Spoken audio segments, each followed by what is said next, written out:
ট্যাংরা মাছ দেখলেনি, বাজার থেকে কিনলাম। ট্যাংরা মাছ ছাড়িয়ে মানে কাটিয়ে নিয়ে এসেছি। আর এখানে নিয়েছি ভুসো চিংড়ি, মানে এটাকে ভুসো চিংড়ি বলে, অনেকে কী চিংড়ি বলে যায় না, এর থেকে আরেক সাইজ ছোটো হয়, তো ওটা পাইনি। আমার ওটা আবার খুব ভালো লাগে বড়া খেতে। আর এমনি বড় চিংড়ি বাজারে ছিল না, অনেক বেলা হয়ে গেছে আজকে। আর নিয়ে আসলাম এঁচোড়। তো আজকে আমি বানাবো এঁচোড় চিংড়ি। এই চিংড়িটা একদম মিহি মিহি, যেহেতু এটা দিয়ে আমি কোনোদিন কিন্তু বানাইনি, এটা দিয়ে আজকে ফার্স্ট টাইম ট্রাই করব। একদম মাংসর মতন হবে এঁচোড়টা। আর এই ট্যাংরা মাছটা আমি বানাবো আমার বাগানের টাটকা কফি দিয়ে। মাছ নিয়েছি, মাছ ধোয়া কমপ্লিট। এখানে এই মাছটা ধোয়া, চিংড়ি মাছটা ধোয়া কমপ্লিট হয়ে গেছে। আর এখানে এঁচোড়ে জল দিয়ে রেখেছি আপাতত। এখানে মেয়ের জন্য সবজি কেটে নিয়েছি, মেয়ের আলাদা তরকারি বানাবো। এবার আলু নিয়ে নিয়েছি, আলু কাটবো এঁচোড়ের জন্য আর মাছের জন্য। আর আদা, পেঁয়াজ, রসুন এগুলো সব ছাড়িয়ে নিয়ে তারপর আমি আবার আসছি। সবার আগে মেয়ের তরকারিটা বানাবো। কড়াইটা ফোড়ন দিয়ে সবজিটা দিয়ে দিলাম। এবার একটু নুন হলুদ দিয়ে ভেজে নেব। এখানে আমি এঁচোড়টাকে হলুদ দিয়ে একটু ভাপতে বসিয়েছি। আর এদিকে আমার মাম্মার সবজিটা ভালো মানে তলায় লেগে যাচ্ছে। একটু দিয়ে দেবো জল।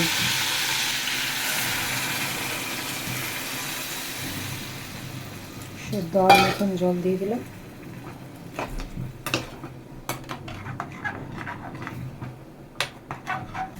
এবার ওইদিকে তো ওগুলো হচ্ছে, এদিকে মাছে দিয়ে দিচ্ছি আমি ততক্ষণে নুন হলুদ।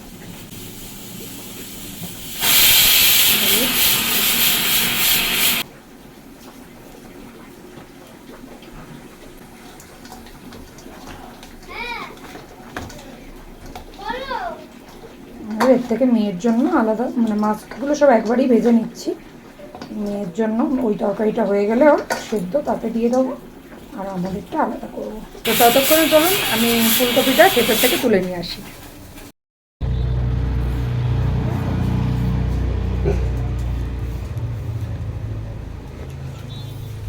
সব ফুটে যাচ্ছে, বুঝেছো? তুমি যাকে বললাম কালকে এই ছোট ছোট দেখে তুলে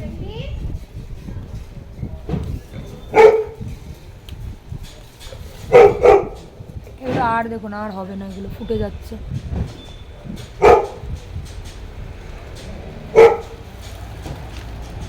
এই মাটিগুলো এবার ইয়ে গেলে এই মাটিগুলো এবার কাজে আরেকটা না নিয়ে না, না তো ফুটেই যাবে। ওই সাইডটা না। হুম,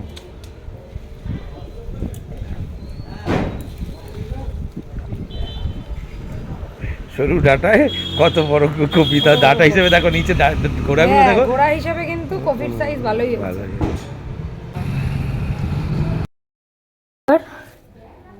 কপিগুলোকে ছাড়িয়ে নিয়ে দেখুন, কপির সাইজ কিন্তু ভালোই, মানে মোটামুটি ভালোই হয়েছে, খুব একটা খারাপ হয়নি।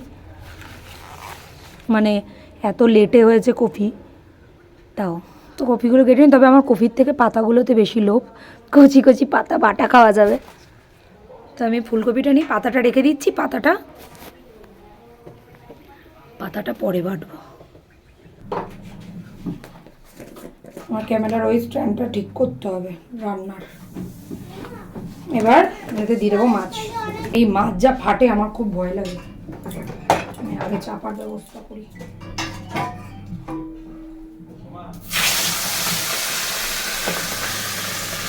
ছাড়ার সঙ্গে সঙ্গে আওয়াজ হওয়া শুরু হয়ে গেছে।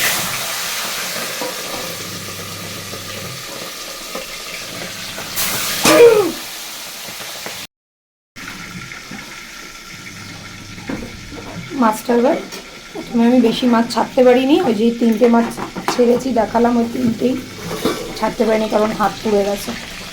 3টে তুলে নিচ্ছি, তারপরে বাকি আস্তে আস্তে করে ছাড়ছি।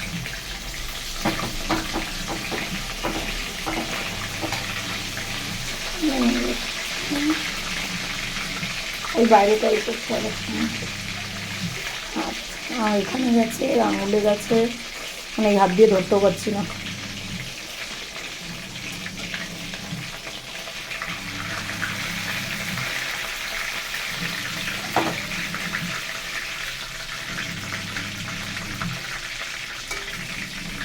জম্মের ফাটা ফাটে, আর আমি ফাটার ভয়ে এত তাড়াহুড়ো করে দিয়েছি ঢাকা দেবো বলে, পুরো তেল হাতের মধ্যে এসে পড়ে গেছে। তো এবার বাকি মাছগুলো ভেজে নিচ্ছি। বাকি সব কটা মাছ দিয়ে দিলাম, এবার দিয়ে দিচ্ছি চাপা। মাছ নামানো হয়ে গেছে সব ভেজে, এবার এই তেলেই দিয়ে দেবো আমি ফুলকপিগুলো।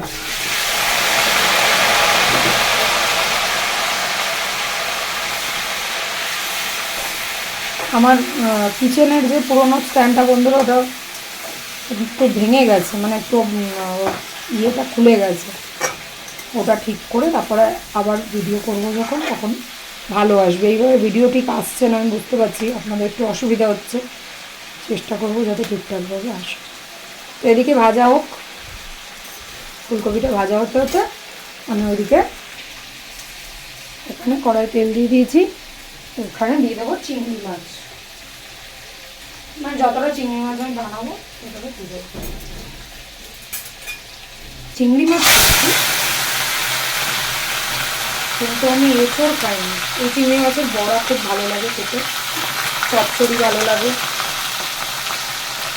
এটা খুব একটা বেশি দেবো না,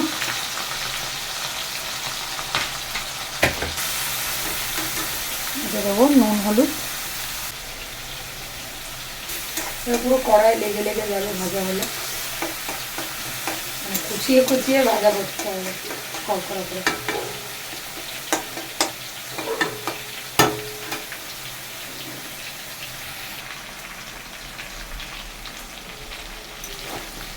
ফুলকপিটা হালকা হালকা লাল হয়েছে। দেখুন বন্ধুরা, ফুলকপি হোক বা যাই হোক, ছোট হোক আর বড় হোক, যেমনই হোক, নিজের কষ্ট করে বানানো সেই ক্ষেতের থেকে কেটে এনে খাওয়া, তার মজাটা আমার মনে হয় অনেকটাই বেশি। এতে আমি কিচ্ছু দিইনি, শুধু একটু সর্ষের খোল ভেজানো জল, আর কিচ্ছু দিইনি। মানে কপির সিজন চলে গেছে এখন, এই টাইমে আমার কপি হয়েছে, যেটুকুই হয়েছে হয়েছে, তো কষ্ট তো করেছি ওদের পেছনে। তো কপিটা এবার আমি নামিয়ে নিচ্ছি, বেশি ভাজবো না, একদম মানে ছোট ছোট ছিল তো, একদম কচি, তো গলে যাবে, তরকারিতে আবার কষাবো।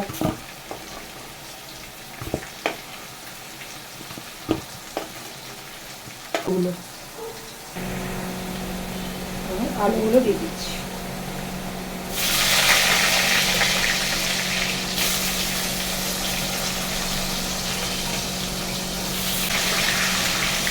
তলায় মাছগুলো লেগে গেছিল, সেই অবস্থা। দিয়ে দিচ্ছি মশলাতে আছে জিরে, লঙ্কা, রসুন, তো সামান্য একটু মশলা দিলাম।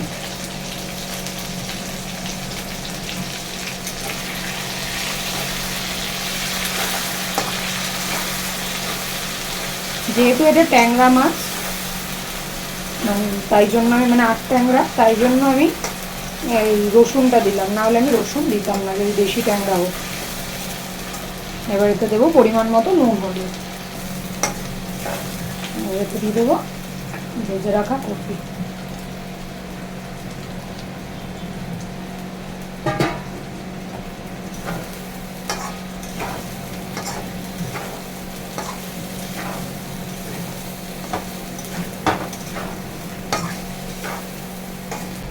দেখুন আমার কিন্তু চিংড়ি মাছ ভাজা কমপ্লিট, তো এটা তুলে নিচ্ছি। এবার দিয়ে দিচ্ছি জল, মশলা কষানো হয়ে গেছে।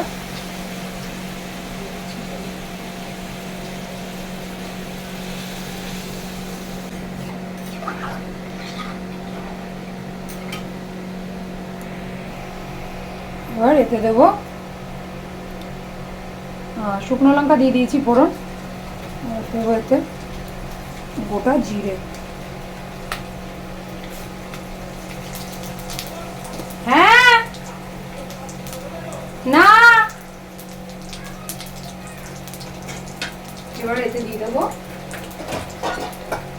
ধুয়ে রাখা আলু, পেঁয়াজ দেবো কিন্তু পেঁয়াজটা একটু পরে দেবো।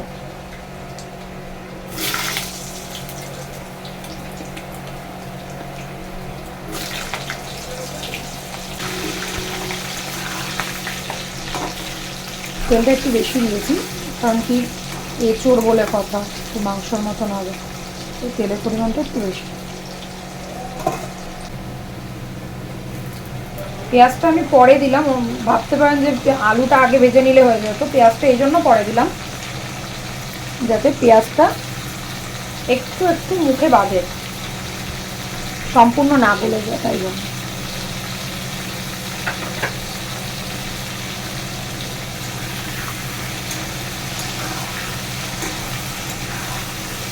রসুন, লঙ্কা, জিরে আর টমেটো, এটা আছে আদা রসুন লঙ্কা জিরে টমেটো। এতে না হলে কড়া চেঞ্জ করতে হবে, আর কি করবো। এবার এতে দেবো পরিমাণ অনুযায়ী নুন আর হলুদ, দিয়ে দিচ্ছি নুন,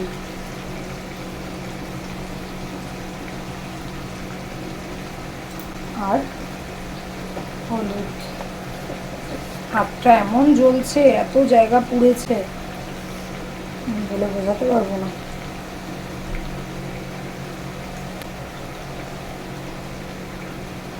ব্যাস,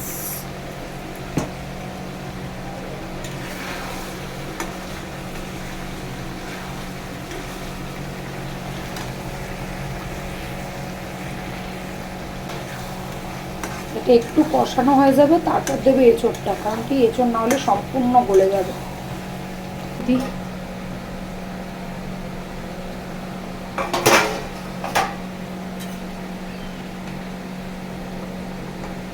আলু তো গলে গেছে, এবার দিয়ে দিচ্ছি এতেও মাছ।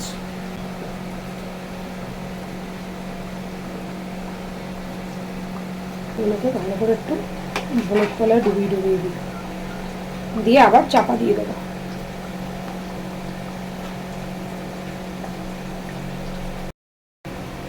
এখানে এবার এর মধ্যে দিয়ে দেবো তেল ছাড়ছে আলু থেকে, মানে মশলা থেকে।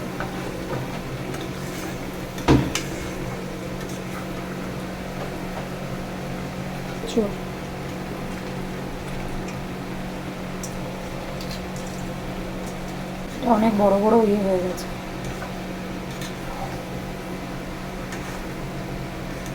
না, কড়া একদম টাইটাই হয়ে গেছে। মাছের ঝোলটা আমার এই কড়ায় করা উচিত ছিল, আর এঁচোড়টা ওই কড়ায় করা দরকার ছিল।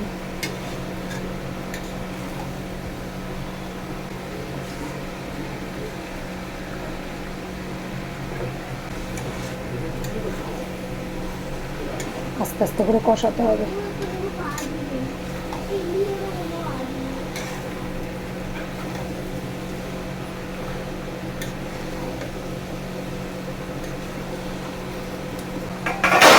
এবার মাছের ঝোলটা সব কমপ্লিট হয়েছে, নামিয়ে দিচ্ছি। আমার কষানো একদম কমপ্লিট, তলায় লেগে যাচ্ছে, তেল ছাড়ছে। এঁচোড়টা না ওই 2 মিনিটের জন্য বাইরে গেছি, তখন ফুটে গেছে, ফোটাটাই ভুল হয়ে গেছে, ভাপানোর জন্য দিয়েছিলাম হালকা, তো ফুটে গেছে। এবার জল দিয়ে দিলাম,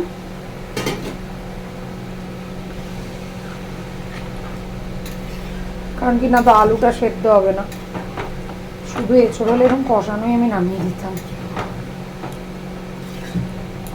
যাই হোক, এবার দিয়ে দিলাম চাপা। কালারটা এখনই যা সুন্দর এসছে, চাপা দিয়ে দিচ্ছি। আর এই যে গ্যাসের পাশে আমি গরম মশলা একদম গরম হতে দিয়ে দিয়েছি, ওটা গরম হলে গুঁড়ো করে দেবো নামানোর সময়। তো দেখি আমার তরকারির কন্ডিশন, আমি গ্যাসটাকে একদম কমিয়ে রেখেছিলাম।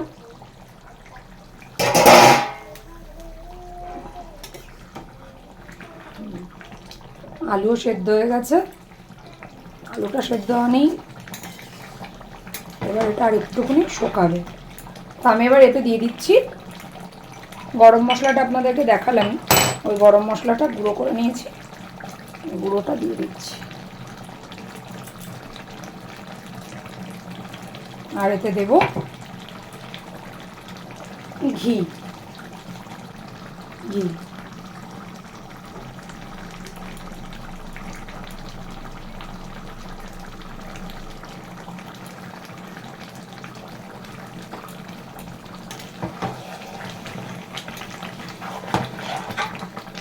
আমার রান্না একদম কমপ্লিট। এঁচোড় চিংড়ি গন্ধটা সত্যি বলতে মনে হচ্ছে যেন খাসির মাংসেরই গন্ধ বেরিয়েছে।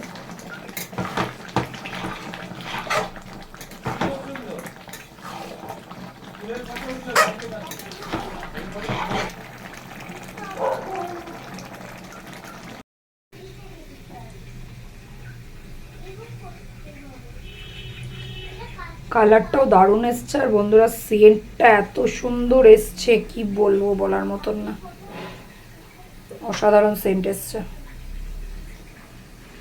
তো আজকে আমার রেসিপি এঁচোড় চিংড়ি, আর এখানে হচ্ছে একদম টাটকা ফুলকপি দিয়ে ট্যাংরা মাছের ঝোল, ফুলকপি আর আলু দিয়ে।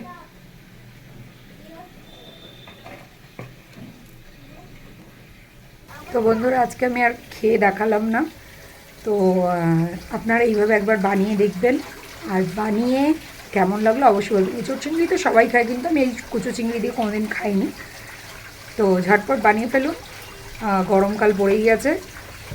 বানিয়ে কেমন লাগে অবশ্যই জানাবেন, আর আমার ভিডিওটা ভালো লাগলে একটা লাইক কমেন্ট শেয়ার অবশ্যই করে দেবেন। তো চলুন টাটা।